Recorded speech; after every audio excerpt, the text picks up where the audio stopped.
Valmy, Austerlitz, Ulm, Waterloo, autant de batailles dont les noms nous sont familiers, mais qui, en dehors d'Haïti, a déjà entendu parler de la bataille de Vertières, point d'aboutissement spectaculaire et sanglant de la guerre d'indépendance haïtienne. Bonsoir Jean-Pierre Le Glonec, merci d'être avec nous. Vous êtes historien, vous êtes professeur à l'université de Sherbrooke, c'est au Canada. Vous enseignez l'histoire d'Haïti et des Amériques noires notamment. Vous êtes l'auteur de ce livre, L'armée indigène, la défaite de Napoléon en Haïti.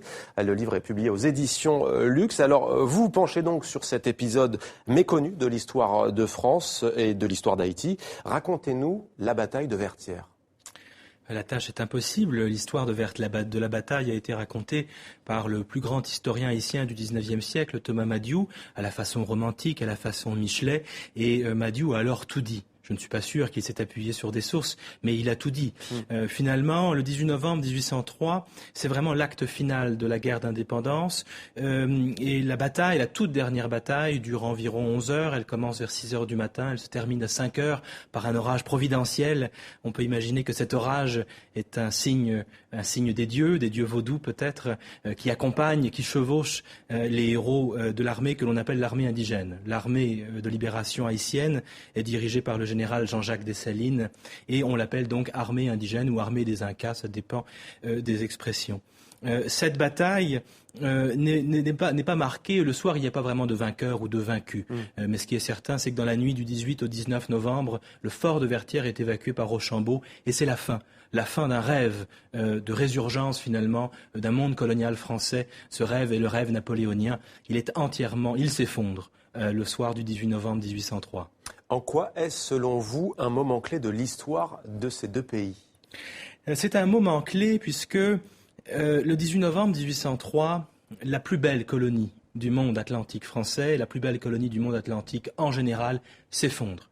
Et il n'y aura plus jamais d'esclavage à Saint-Domingue ou en Haïti. Donc c'est un moment très important pour l'histoire d'Haïti et pour l'histoire de France, mais aussi pour l'histoire du monde moderne, puisque ce qui se passe ce soir-là, c'est toute l'idée esclavagiste, et c'est le dogme de la race qui est battu en brèche par des citoyens et aussi des citoyennes, puisque les femmes sont présentes sur la scène le jour de la bataille.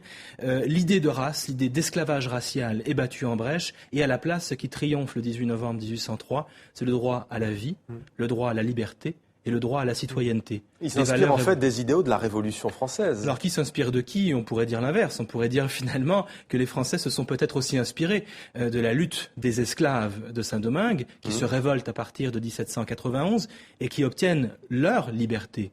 Ils n'attendent pas qu'on leur donne la liberté.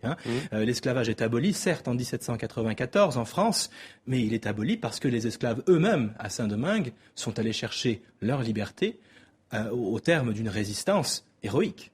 Qu'est-ce qui va découler de cette page de l'histoire ? Quelles sont les conséquences concrètement ? Alors, j'ai envie d'insister ici sur les conséquences d'ordre mémoriel. La conséquence principale en France, c'est que la bataille de Vertières n'existe pas. Le mot Vertières est un mot qui n'existe pas dans l'histoire et la mémoire française, et j'encourage tous ceux qui nous regardent à ouvrir leur dictionnaire des noms propres et à chercher le mot Vertières. Vertières n'existe pas. Cette défaite a été occultée, elle a été effacée. Elle est scandaleuse. Elle est scandaleuse parce que finalement, la plus puissante armée française, la plus puissante armée du moment est défaite par une troupe d'anciens esclaves qui ne doivent pas être citoyens selon les généraux français, selon Napoléon.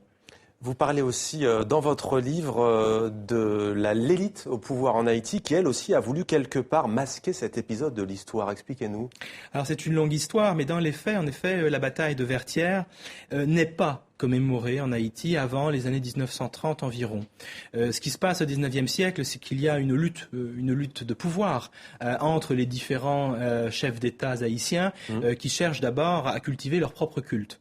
Donc évidemment, vous comprendrez bien qu'il est difficile de faire une place à des héros ordinaires comme les héros de la toute dernière bataille de la guerre d'indépendance si tous les chefs d'État cherchent d'abord à entrer eux-mêmes dans le panthéon haïtien.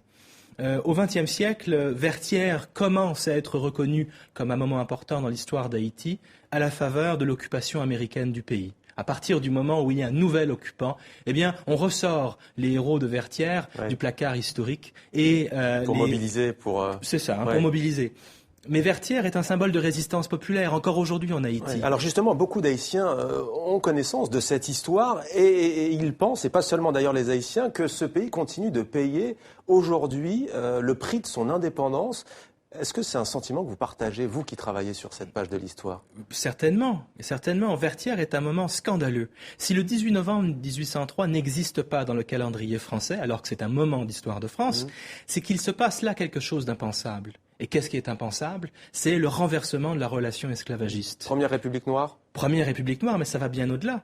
Le 18 novembre 1803, les maîtres deviennent les esclaves et les esclaves deviennent les maîtres. C'est impensable. C'est bien pire qu'une défaite à Waterloo ou en Russie. Alors voilà en grande partie pourquoi cette bataille continue à être occultée.